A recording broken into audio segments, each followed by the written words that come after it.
All right, stuff I like. I'm going to, I'm going to review Dunkirk. I know a lot of people loved this film, Christopher Nolan's new film. This was one of the, when I lived in England, they used to joke about this all the time because they used to say, they would never win in athletics. They would never win at Wimbledon. They would never win at soccer, which they call football. They would never win at, rugby or anything. And they would say, well, it's the Dunkirk spirit. We lose, but we lose beautifully. And Dunkirk is one of the great losses. It was a military disaster. The British forces and the French forces were pushed to the sea by the Germans. The Germans held off wiping. They could have just moved in and wiped them out, but they didn't. And in an absolute military miracle. This is just history. I hope I'm not giving you, if this for you is a spoiler, turn me off now, because I will tell you what happened in history. But in one of the great military miracles of history, like every British guy with a boat, which was everybody on the coast, got in their boats, sailed across with the RAF protecting them in the air, and brought back hundreds of thousands of soldiers and saved the war, basically saved the war. So it is an amazing, amazing story. People loved this film. And I thought it was a good movie. It was, first of all, it's under 2 hours, which I think every movie that's under 2 hours is better than every other movie that is longer. It's immersive. The action. Did you see it, Austin? No, but I've heard a lot of good things about it. People loved it, and it's immersive. It's beautifully shot. It's wonderfully acted. It is very much like it's exciting, and it gets you in the battle. There's not one human relationship in the entire movie. Not one. There's two kids who kind of have a relationship. There is no mourning. There is no memory. There is nothing that relates anything to anybody but just trying to survive in this battle, which isn't actually realistic. Even when you're trying to survive, you are thinking about human relations. And there is something about Christopher Nolan, who is so talented and so brilliant and has made a couple of films that I really liked. I loved the one about the guy who loses his memory. What's that?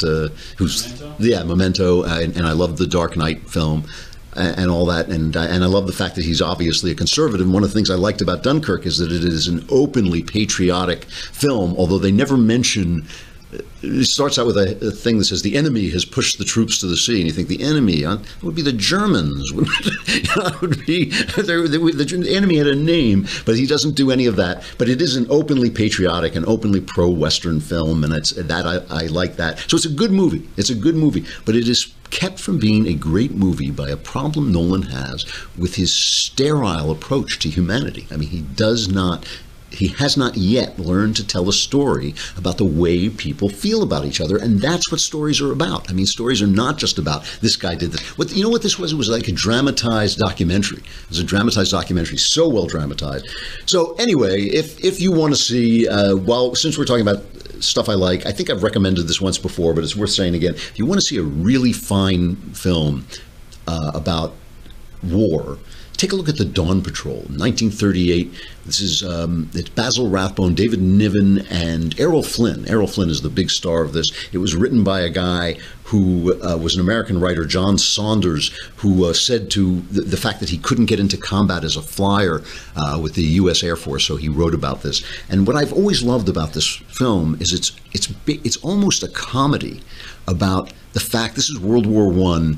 People flying in World War I, and the flyers in World War I, would just get shot out of the sky constantly, and they were just constantly being killed. And they sing a song in this movie, hurrah for the next man who dies. And everything is a joke. They just turn everything into a joke. And it works in kind of a reflective way, that because these guys are always drinking and always kidding around, you start to realize they're going to die. They're on death's edge all the time. And here's a scene where David Niven, as a flyer, has been shot down, and somehow he makes his way back from behind enemy lines. He makes his way back to the tavern where Errol Flynn greets him, and they're all drinking and getting drunk. But what he doesn't realize is the guy who shot him down, the German who shot him down, is being held prisoner in this tavern and has been allowed to get completely smashed. They love him. They're being friendly. They don't care. It's not personal, and it's a great depiction of men in war living for the moment, and it really is intense. Here's a brief scene of that tavern scene. And the stretcher bearer pouring some rum down my throat. Oh, you should have some of that rum. You didn't have any, did you? No, just a couple of drops, but I stopped for some refreshment on the way back, and I brought these. Whoa. Come on. Whoa, open them up. Whoa, open them up. Whoa, open them up. Whoa. What's that? Oh, that's the man that brought you down. Who? Introduce him, will you, Phelps? Das ist der Herr, den Sie Herr untergebracht haben. Den ich untergebracht habe? Ja? Ja. Oh!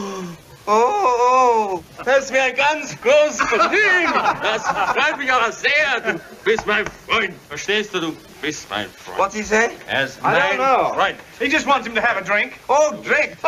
Drink. But drinks. Whoop, please. Don't waste it. Pardon? So it's just the drinking and the fight, and it's like so much fun, except it's all about death. The whole movie's about death. It's really good and great flying footage, some of the best flying footage ever. Dawn Patrol.